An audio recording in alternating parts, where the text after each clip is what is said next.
Welcome to a GPS special, Restoring the American Dream, Fixing Education. I'm Fareed Zakaria. When we talk about what America needs to do to compete in today's world, everyone agrees that at the heart of the matter is education. If our own workers are not skilled, trained, and smart enough, we will decline as a country. In addition, democracy depends on an educated citizenry. So how are we doing? Let's take a rough look. 100 representative American kids entering high school. What does fate have in store for them? 25 out of that 100 won't graduate from high school. A total of 50 won't go to college. That's half the class that won't go on to higher education. 50 will attend college, but only 22 will graduate within 6 years. Meanwhile, other countries are outsmarting us. On a recent international test, U.S. students ranked only 15th in the world in reading, 23rd in science, and 31st in math. Overall, the World Economic Forum ranks the quality of our education at 26th. What's odd is that we've been outspending most developed countries by a long shot. In 2007, we spent over $10,000 per student versus the $7,400 average for rich countries. How can we spend so much money and have so little to show for it? We'll ask that question and others to some of the leading figures in American education here on this special and in a time essay. We'll examine the role of teachers, testing, and technology.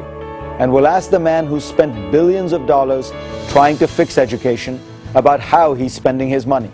Microsoft founder and philanthropist, Bill Gates. But first, there are two nations whose students consistently rank on top of the world, South Korea and Finland. What is their secret? We'll take you there and show you how they get their impressive results with completely opposite approaches. Let's get started.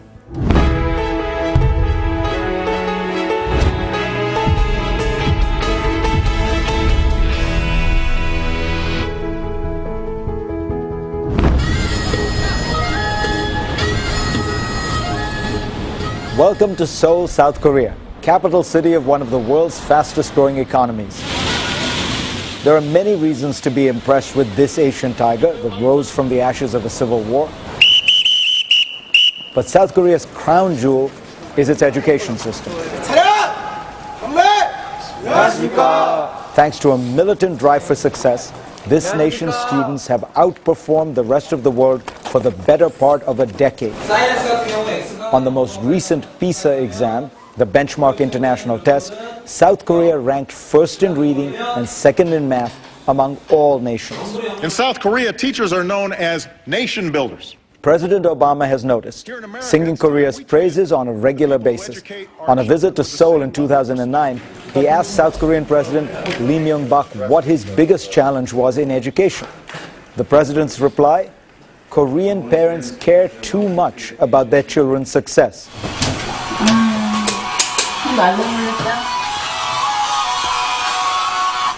We visited the Cho family on a typical day for their son, Song-do. He gets up every day at 6 a.m., jumps rope as the sun comes up, then eats a massive breakfast his mother has prepared. She says a healthy meal helps his concentration. Sung-do's studies are especially important this year because next November he'll take an all-important college entrance exam. It's the ultimate test in a particularly test-driven education system. Since the family is really expecting a lot from me and supporting me a lot, I think I have to return their favor. Sung-do goes to school from 8 a.m. to 4 p.m. on most days, much longer hours than most American students. There are about 205 school days in South Korea's calendar, 25 more than the typical U.S. schedule. 청소년 비행이라는 뜻이에요. Over the course of their academic careers, South Korean children will spend almost 2 more years in the classroom than their American counterparts. After classes let up, Sung-do studies for hours in a school cubicle and takes his dinner in the school cafeteria. Then he'll sometimes go to a late-night cram school, known in Korea as a hagwon. 이 빛을 더 강화시켜 버리는 거야. Hagwons are nocturnal schools for kids offering classes in science, math, or any other subject that's covered on the big college exam. After-school instruction is very popular here, enrolling 3/4 of the nation's students. The average Korean family spends roughly 20% of their income on private tutoring. Back home, Sung-do usually continues his studies well after midnight. It's true that my study hours is horrible, but I believe that I might as well enjoy the pain that I cannot avoid. So I'm not trying my best to enjoy this environment and this age. The Korean education system is at the heart of an extraordinary economic success story. 30 years ago, the nation's per capita income was less than $1,700. Today, it's almost $24,000. But many here think that the pain students endure is not worth the price of admission to the world's elite. Suicides among school-age children are abnormally high, doubling in 2009 compared to 2003. President Lee Myung-bak has made easing academic pressure one of his top priorities, pledging to reduce study loads and create a more engaging curriculum for students. The process is so painful. They don't know how to enjoy learning. An Byung-man is a former Minister of Education and now advises the President. As minister, he changed the college admissions process so there would be less emphasis on the entrance exam. He also targeted the late-night cram schools, which were known to drill students past midnight. There is now a 10 p.m. curfew for the schools, South Korea's very own law to prevent students from studying too hard. Citizens can actually report misbehaving cram schools to the government for a cash reward. The tipsters have become known as the Hagparazzi. We followed a team of cram school inspectors one night as they made their rounds in Seoul's Gangnam district. There's a Hagwon in this neighborhood on almost every corner. The team looked for any suspiciously lit schools where students might be receiving an illicit algebra lesson. One school was open, and the inspectors issued a penalty. They've exposed 75 schools this year alone. An Byung-man hopes that South Korea can eventually reach a happy medium between its infectious enthusiasm for education and its students' well-being. We should try to make students be happy to learn. That's very important to me. So that's what I hope for the future of Korea. Coming up, is there a kinder, gentler way for students to make the grade?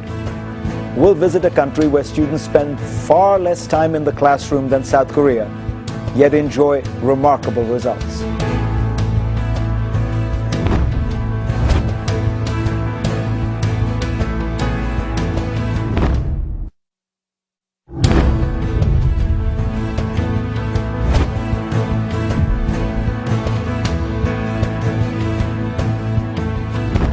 South Korea's students spend way more time in the classroom than Americans.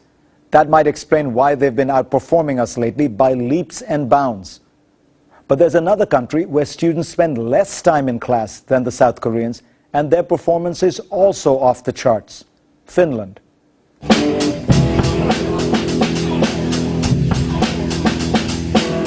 On the surface, Finland is the education world's ultimate slacker. Että jos mä haluan huoneesta musta, niin sit tulee. Children don't start school here until they're 7 years old. They have far less homework than many countries, and they log fewer hours in the classroom than most developed countries, even the United States. But don't be fooled. Finnish students score first in the world in science and second in the world in math. That's a kind of amazing thing that we are able to achieve high internationally in these academic areas that are measured with a very little work and a very short school days. Pasi Sahlberg is a leading figure in Finland's education field and works with its Ministry of Education. In his recent book, Finnish Lessons, he says Finland is less concerned about the amount of time students spend in class than with how that time is spent. If we could calculate how much time young people engage in real learning, I think Finnish young people are probably at the same level where your children or Japanese or Koreans are. Ja tuossa on yhteiskunnallista. In Finland schools, teachers spend less time drilling the facts and more time developing students' creativity. Most importantly, says Salberg, hardly any time is spent preparing students for standardized tests. We have deliberately removed all those things. We never had a standardized testing system, and I hope that we never will. But how can Finland afford to be so flexible in its approach and still get great results? The answer is simple. They have great teachers. Joka säväyttää mua aina koeviikkojen. Teaching is a highly respected profession here, on par with doctors and lawyers. Eli lehmästä oli kyse. That's because they're all required to have master's degrees. Niin tässä on tehty tällä tavalla. The competition for those degrees is fierce. Only 1 in 10 applicants is accepted to primary school teacher training programs. The elementary teacher program is hardest to get in the university. It's harder to get in than to medical school or law school. And I think teachers' task is to give this.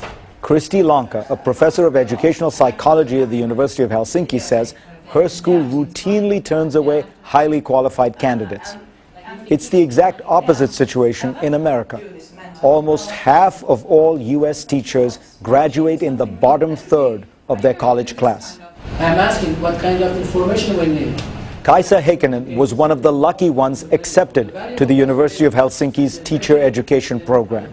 From sort of day one, they start making you think about the importance of how you're teaching and what it is that you're trying to get across. It's not just your subject, it's also that you're raising future citizens. When you think about Finland, what comes to mind? In addition to managing her course load, she practices her craft at a local school under the watchful eye of an experienced teacher. Definitely from the start, they put you on the spot and you have to start kind of performing as a teacher. 한 단어를 한 번씩만 써보세요. South Korea and other high-performing nations are known for their well-trained educators too. But in Finland, teachers are given far more autonomy. Tuleekin vesivahinko. There is a national curriculum here, but it's just a framework, serving as a guide for each school instead of a top-down edict. And because teachers don't have standardized tests to worry about, they can teach their students however they want. It's like in a company, you have a strategy of the company, but you are not watching each employee all the time. So it's very autonomous profession. But this autonomy and handing over the responsibility of many things to schools would not have been possible if we hadn't had this academic program for training teachers. So without good teachers, you cannot really do this. Yksi näistä tehtävistäni With all of that responsibility and the respect that comes with it, Finnish educators tend to stay in their profession, compared to the US, where the turnover among teachers is roughly 7 times higher. But let's get real for a moment. What can America learn from a tiny, ethnically homogeneous country that's home to just over 5 million people? Salberg agrees that size does matter, but he points out that over 30 American states are similar to Finland in population. Colorado, or you look Maryland, or Minnesota, or Massachusetts, very close to what Finland could be. But an American classroom is likely to be far more diverse, featuring many different languages and ethnic origins, and have a great deal more poverty. Only 4% of Finnish children are poor, while in the US the rate is over 20%. I've been in these classrooms in the United States, and whenever I see these huge diversities and poverty, I'm helpless. Can an education system overcome poverty? And can the US create an army of great teachers like in Finland? Next, we'll talk to the man who's spending billions of dollars to answer those questions.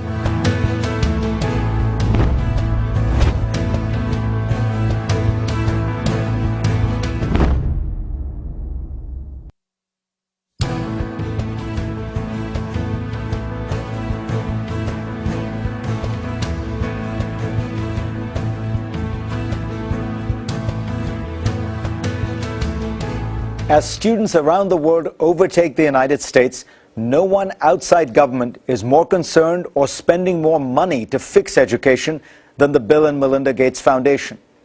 In total, it's bankrolled $5 billion worth of initiatives for students and schools. I visited Bill Gates at his foundation's new headquarters in Seattle to talk about his latest plans. If you were the Secretary of Education, well, let's say you are even more powerful than the Secretary of Education, so suppose you could change something about the structure of American education, the system, what would it be? If I was in charge of a school district, it'd be about hiring the best teachers and how do you get them to learn from each other and how do you make sure you're bringing the really good ones in. So the basic research about great teaching, that's now become our biggest investment. It's okay, it's good. It could be a very smart investment. One study says that if students had a top teacher for 4 years straight, the achievement gap between blacks and whites would disappear. Page 68, and if you have your notes... The Gates Foundation has launched a massive effort to figure out how America can foster great teaching, collecting data from thousands of educators and even videotaping their lessons. What do you think makes a good teacher? Clearly there's something about engaging the student.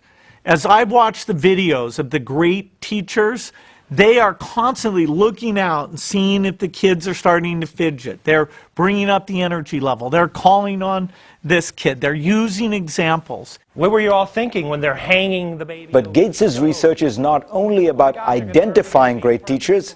His team is also figuring out how to grade the teachers, just like they grade their students. I'm not saying that you need to use semicolons all the time. Again, just like the... They're looking at different ways to reward and motivate good teachers, like adding to their paychecks based on a principal's evaluation or their students' performance. Why is teaching going to be better 10 years from now, 20 years from now than it is today? Well, partly because we're going to have these feedback mechanisms.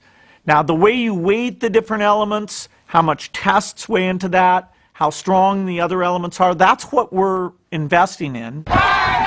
And that's where things can get controversial, because when it comes to education policy, the politics are nasty.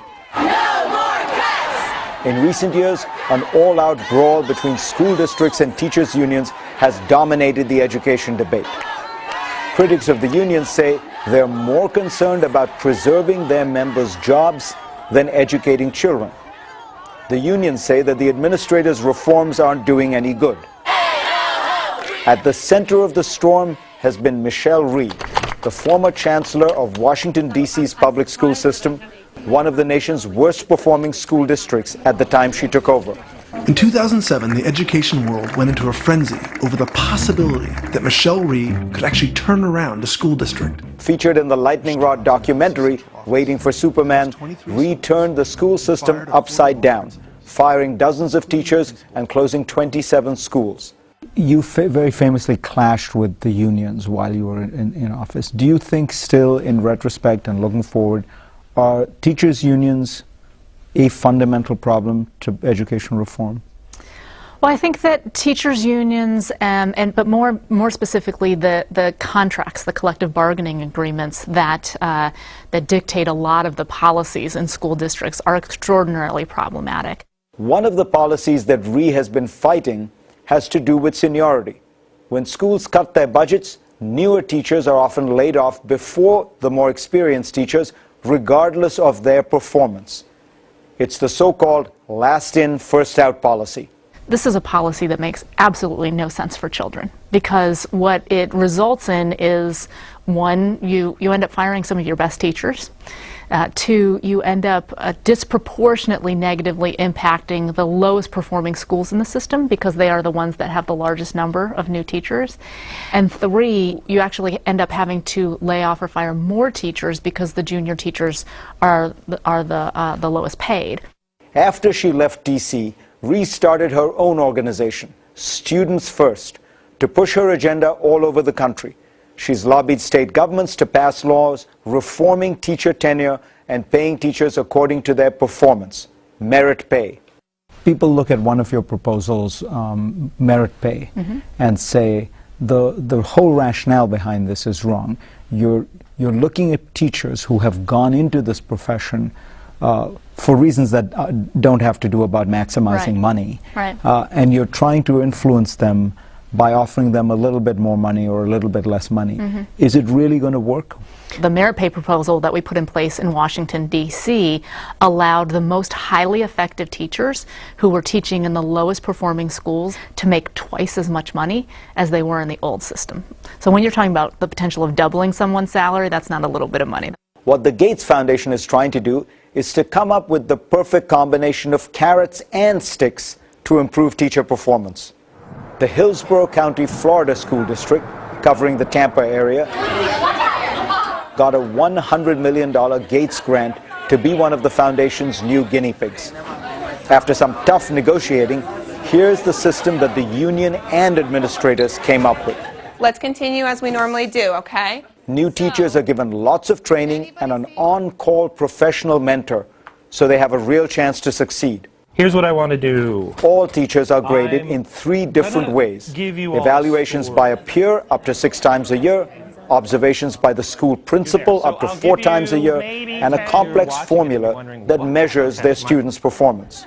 Under the old evaluation system, a whopping 99% of teachers were given a satisfactory rating or better, but not anymore. I am not going to receive the same kind of performance appraisal. I'm no longer going to get one that says I'm perfect. I'm going to get one that actually is representative of how well I'm doing. How might that help in future lessons? The ratings will determine pay levels for new teachers and for veterans who opt in, and could lead to firings. Learning was enhanced because of the communication with the students. Okay. But it looks like the teachers, for the most part, are on board. 80% of them said the feedback improved their craft. I can sit down and have a conversation with that person and say, look, give me some feedback. Give me something that I've never got before. But not everyone agrees with the Foundation's $100 million experiment.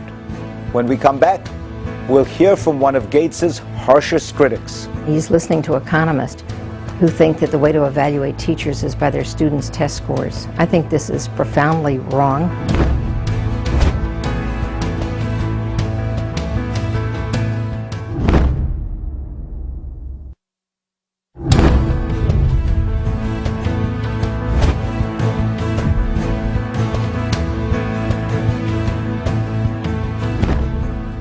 Bill Gates has given billions of dollars to help fix education. Reformers like him have put enormous energy into the school reform movement. But their ideas do have critics. The Gates Foundation has extraordinary power, so that when Bill Gates decides on a policy, people start lining up and saying, we'll do it. NYU professor Diane Ravitch issues a harsh critique of Gates and other reformers in her latest book, The Death and Life of the Great American School System. He's listening to economists who think that the way to evaluate teachers is by their students' test scores. I think this is profoundly wrong. What he'll discover is that many teachers will be fired, test scores may go up, but students won't be better educated. We're going to spend more money, more resources. Ravitch used to be a big fan of testing, supporting the No Child Left Behind measure passed by President Bush, which made testing the law of the land. If you look at the latest international test scores, but after a decade of tests, Ravitch has changed her tune. I thought, I'm wrong. And that shocked a lot of people. Ravitch notes that their importance has led test-obsessed school districts to cut programs like the arts that actually foster real creativity. I've seen many articles about how China wants to somehow break free of the lockstep approach to standardized instruction and standardized testing. We, on the other hand, seem to be rushing towards the model that they are trying to shake free of. I've heard people say, you know, the American system needs to be one which encourages people to be curious, adventurous, taking risks, not the sort of Asian-style system where everyone's, hurtling towards a test. And they will often cite you as an example. They'll say, well, look, Bill Gates dropped out of college, spent hours and hours in computer labs just dreaming up stuff. This was not working methodically towards a test. What do you say to that? Well, certainly if my example is meaningful, it's just one data point.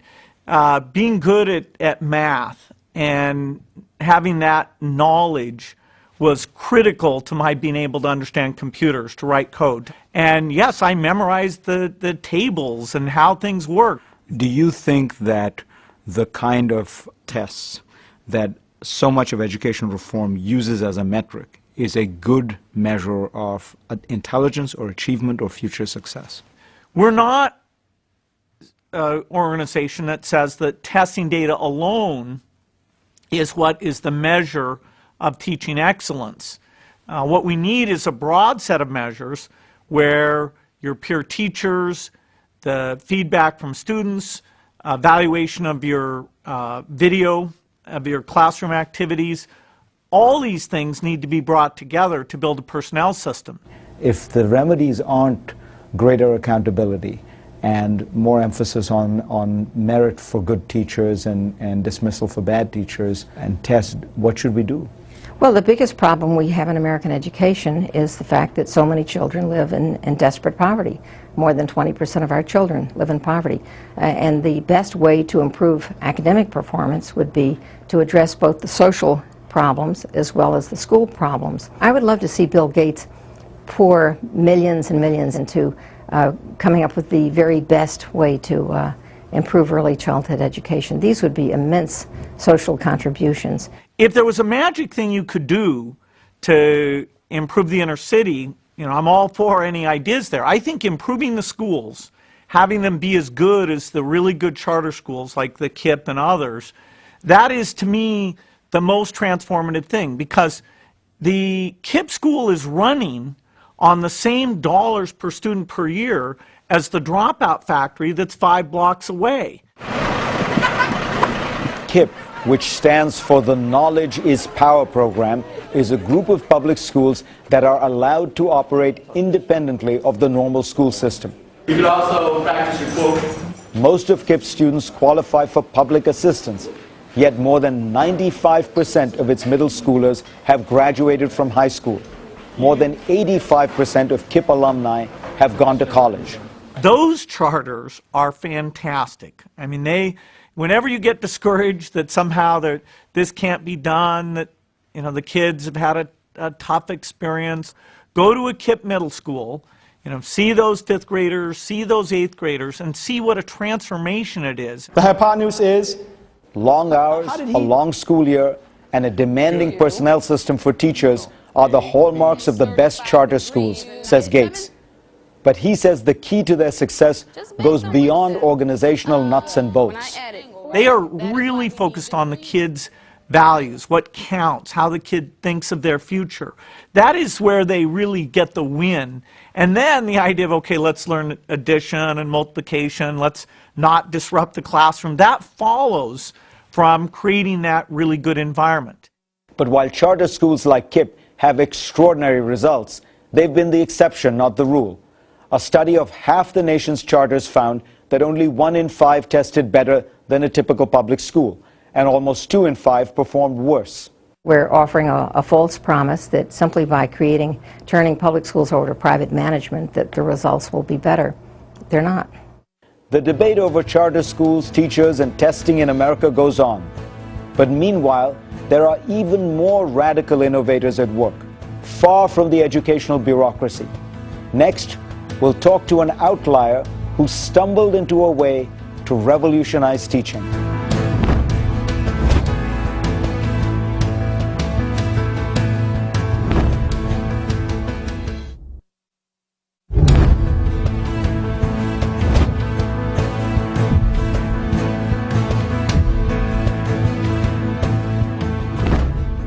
We've circled the globe to learn lessons on education from other countries and sought answers from advocates for change here at home. But there are some who say that incremental reform of the current education system would be like rearranging the deck chairs on the Titanic. They argue for a complete overhaul of the education system. Most of the time, kids spend their days at school doing low-grade clerical work. And human intelligence is much more exciting and diverse than that. Sir Ken Robinson is a professor emeritus at the University of Warwick and the author of several books on creativity. You have 3 children, yes? Mm-hmm. Well, I'll make you a bet, and I'm confident I'll win it, though I haven't met them. My bet is that they're completely different from each other, aren't they? Yes, you win. Exactly. The basic truth of the matter is that all children are different, just in the way that all adults are different. Human ability and aptitude and passions are tremendously diverse. Despite that basic truth, America's education system approaches children as if they're all the same. It was originally designed to meet the needs of industrialism in the 19th century, and it hasn't really changed. If you think about it, our schools literally resemble factories, right down to the ringing bells that mark the beginning of every class. We educate children by age all the time. We have separate subject departments and divisions. All of these things are really organizational features which are in the interests of efficiency. They're not much to do with learning. Describe the school of the future, if you could build it. I believe that the future lies in personalizing education and in customizing it. One-on-one teaching is kind of the ideal that you'd like to achieve, where you see where they're confused, you see where they're bored.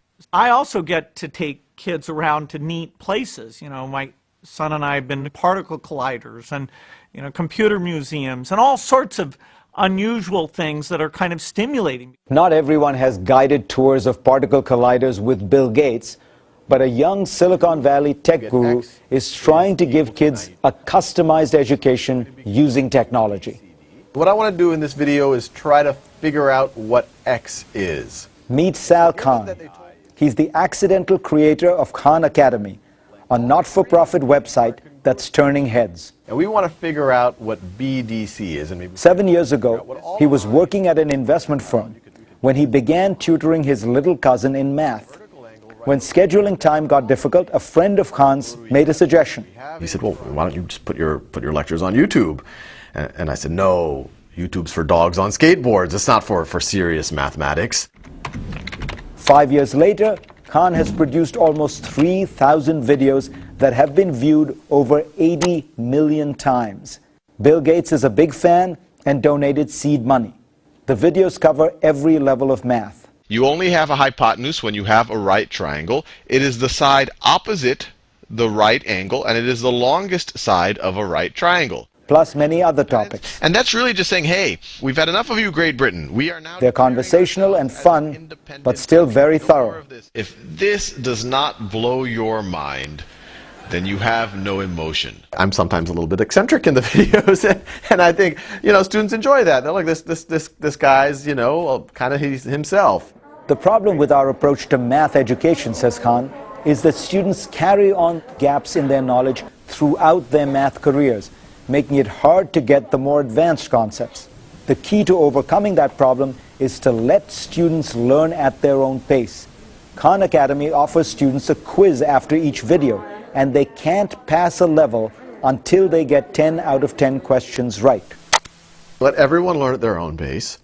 Only move on to a concept once they've gotten a certain level of proficiency or a certain level of mastery on the base concept, so that their toolkit is really strong for that more advanced thing.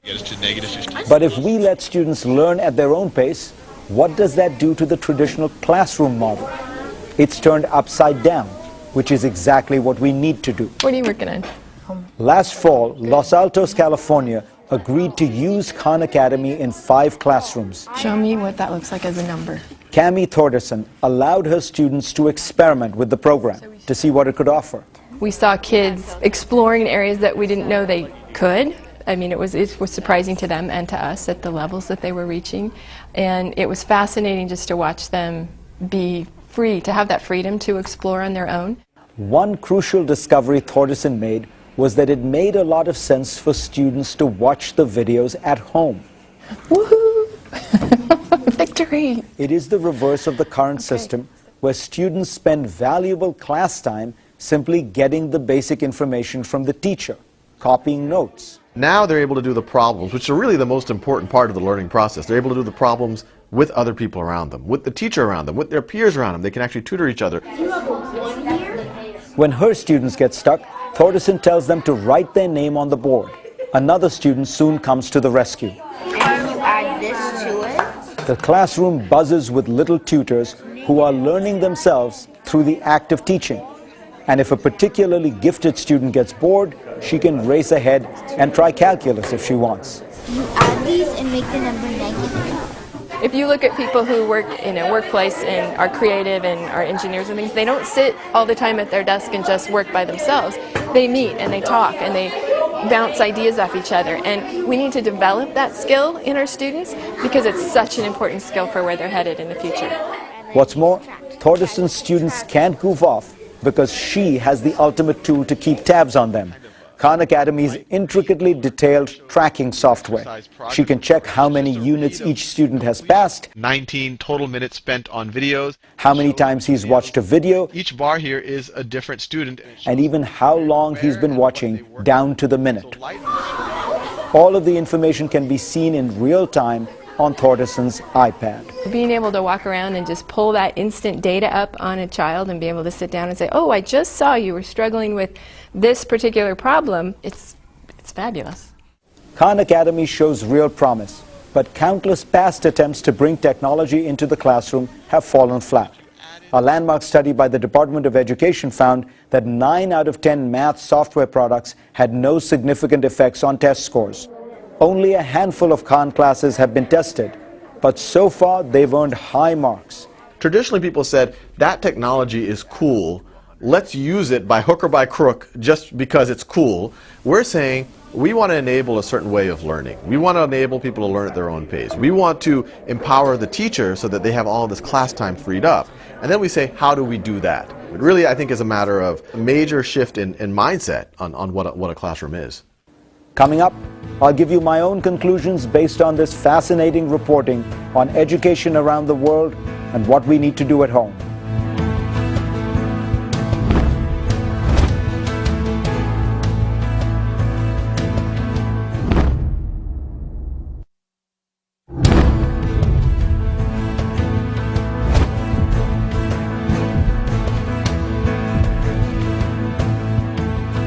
We've traveled across the globe, we've listened to the experts, so what should we do about American education? Here are my thoughts. First, let's face up to the fact that we have a deep problem. The data is clear. The unemployment rate for college graduates today is just 4%. For high school dropouts, it is 14%. Part of the reason we're in this crisis is that we have slacked off and allowed our education system to get rigid and sclerotic. But part of it is that other countries have focused intensely on education in recent decades. The result? We have a population of adults now that face real competition in a global economy. As Bill Gross, the head of the world's largest bond firm, PIMCO, puts it, American workers are too expensive and too poorly educated to compete globally. There are two variables here: our education level, which is too low, and our wages, which are too high. Either we raise education or markets will lower our wages. It's already happening. Our decline in education achievements over the last 20 years has been accompanied by a stagnation in wages for the median American worker. Now, if we can raise our educational levels, the payoff is huge. When Jonas walks into this new grind, what does he see? The global consulting firm McKinsey estimates that if the United States had in recent years closed the gap between its educational achievement levels and those of better performing nations like Finland and Korea, GDP in 2008 could have been $1.3 trillion to $2.3 trillion higher. This represents a 9 to 16% jump in GDP. So how do we get there? Some elements of the solution seem obvious. The writer Malcolm Gladwell says it takes 10,000 hours to get really good at anything. It's really just another way of making Thomas Edison's famous point, the genius is 1% inspiration and 99% perspiration. Now, if our kids spend 2 years less in school than in many other countries, they will find themselves behind in many areas. We don't have to go to the lengths that South Korea has gone to lengthen the school day and the school year, but we can't do the least work and hope for the best results. Whether you look at South Korea or Finland, getting great teachers is obviously at the heart of good education. We had great teachers until the mid-1970s. The most talented, hardworking, and ambitious women in America could only go into a few professions: and teaching was top among them. The good news is that women can now succeed in any profession. The bad news is the quality of America's teachers has declined. We can see what works by looking at America's best performing schools, private or public. They have great teachers, high standards, and customized teaching. And while we spend much of the education budget badly, good teachers and good schools cost money. So cutting education budgets now will not improve quality. We need to reallocate the money, spend it better, and get better results. Finally, though, let's try to do all these reforms keeping in mind the genius of American education. I went through the Asian educational system that is now so admired. It gave me an impressive base of knowledge and taught me how to study hard and fast. But when I got to America for college, I found that it had not trained me that well to think. The way that Carver develops the characters, he doesn't... American education at its best teaches you how to solve problems, question authority, think for yourself, and be creative. It teaches you to learn what you love and to love learning. These are incredibly important values, and they are why America has been able to maintain an edge in creative industries, entrepreneurship, and innovation. We need to know the basics, but we also need to be encouraged to think. We know that triangle HGI is an equilateral triangle. That's why I'm so taken with what Sal Khan is doing with California schools. It is classic American innovation, thinking outside the box, upending the old system applied to education. We might well look back on this trend as the beginning of a whole new way of teaching math and maybe everything. Technology is allowing us to make education more customized, personal, and interactive. I'm optimistic about America's educational future. We now have a national sense of urgency. We have so many people inside and outside the system working to change it. We have new ideas and new models. In retrospect, this might be seen as the time that America started fixing its education crisis for real. Thanks for watching this special, Restoring the American Dream, Fixing Education. You can read more of my thoughts in a Time essay. Join me for my regular program, GPS, Sundays at 10 a.m. and 1 p.m.